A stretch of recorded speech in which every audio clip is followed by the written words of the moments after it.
probablemente nunca se fixo unha cousa así monográfica sobre estas dúas figuras. Entón, en 45 minutos, como comprenderedes, dos titáns das letras como son Fole e Otero, é complicado compendiar pola súa vida e a súa escrita riqueza.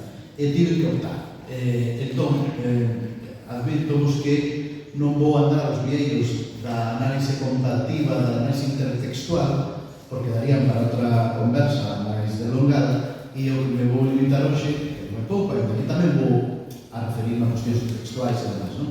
E a traballar as relacións, as conexións intelectuais, se queres decirlo así, non? Que vinculan estas duas figuras ao longo de toda unha vida, non? Eu teño que dicir que falar de Otero Pedrallo, de Otero, dicir, para resumir a vida de Otero e de Fole, non é falar de calquera, é falar dos grandes entre os grandes. E ademais desa circunstancia, que isto podría ser así, que podría non ser, pero é de que son dos figuras altísimamente icónicas. Neles prodúcese unha concentración emblemática que non se dá prácticamente ninguna figura dos seus lugares de orixe, non? Co permiso de don Vicente Risco por un lado e secada de don Luis Pimentel por outro, casi podemos facer unha metonimia, unha equivalencia, non, de dicir que falar de Ourense é falar de Otero Pedrallo, é falar de Fole, é falar de Lugo ou viceversa, non? É dicir, cando falamos deles, efectivamente, pero falamos de toda a cultura de Galicia a través deles e de toda a nosa historia, pois no século XX. É verdade que Otero era maior que Ángel Fole, e por iso, tamén na súa formación estaría ao final do século XIX e non chegou ao final do século XX, os dias puramente vitais, pero é certo que o extenso de todo o século está tamén na figura de Otero e, por suposto, tamén na de Fole, que naceu nos comezos do século XX. Ese foi, pois, xa no último cuartel da mesma centuria.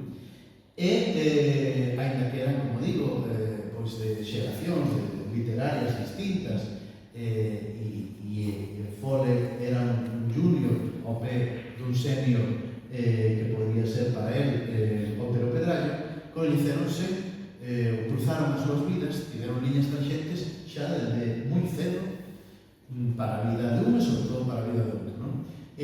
Aquí, como lle pasou a Patricia cando estudou outras figuras de lucenses en conexión con Otero Pedrallo, por o caso de Cunqueiro, ás veces é imposible prácticamente determinar cando foi a primeira vez que se viu, porque ou contarme eles mesmos ou puido ser en diversos momentos, non? Pero sí que hai, eu estive mergullado nestes poucos días, logo, decía Patricia, nisto, sí que hai textos nos que se referiron un ao outro e onde queda así, aí sí, documentado momentos en que sabemos que se atoparon, non?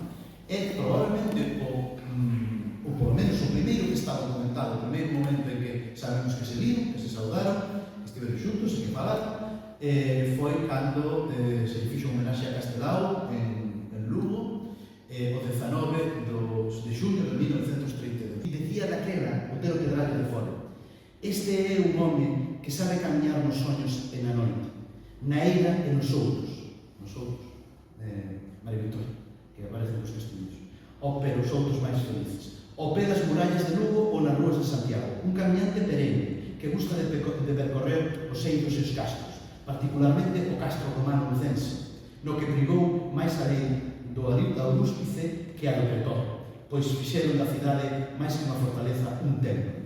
Fole franqueou esas murallas e achegouse aos lugares onde se congregaron os paisanos nas feiras e nas tabernas. El sabe escoitar os ratos debullando lentamente na noite, sabe procurar o segredo agochado nos espellos dos pazos fidalgos, sabe escoitar o tic-tac do reloxo nas noites. El, na terra, cobiza o alén, o máis alá, e sabe tomarlle o pulso ao tempo. Fole é un dos últimos grandes artistas da literatura galega que sabe ver no mundo sempre presente o símbolo da morte, máis elevando a un senso que ven ser un xeito de soerguer a dignidade do home galego que olle de cote a vida futura. No discurso da Real Academia Galega, no discurso de ingreso de Fole, que está aí na foto, do ano 63, do 5 de outubro, os sucesos de Costume, non? Aquí, non sei se, non, Otero entrou no ano 29, pero non sei se entrou o día de San Martín, pero Fole entrou o día de San Fernán, o 5 de outubro, o luguesismo é ben, non? Pois nese discurso hai un momento en que Otero di que é un discurso sobre Castelao, pero claro, el que é autor, Castelao, Otero. Entón hai un momento en que di, Otero Pedrallo é o meirande estilista de toda a prosa galega. Prosa barroca, din por aí. É porque non? Mais dun barroquismo dinámico, non estático. Unha prosa sempre de fala, de prosa viva, que remanece a cachón. Cando lemos as páxinas pedrallanas, mesmo parece que estamos a escoitar os seus incomparables discursos, non? Bueno, para Fole, a tríada da prosa galega era indiscutiblemente Otero, estilista, e tamén Castelao, e Risco, por suposto, xa que era moi facial da olesanía e dos olesados, non? Hai un momento en Carlos Casares, que me conversa e lle pregunta cales son, entón, os escritores galegos que lle gustan a vostede? E el di, viñan de falar de Rosalía, di, xa lle falei de Rosalía. Despois de Rosalía, veñen os da xeración nosa, que era xente extraordinaria. Otero Pedrallo ten contos moi bonitos, realmente preciosos, e Castelao tamén.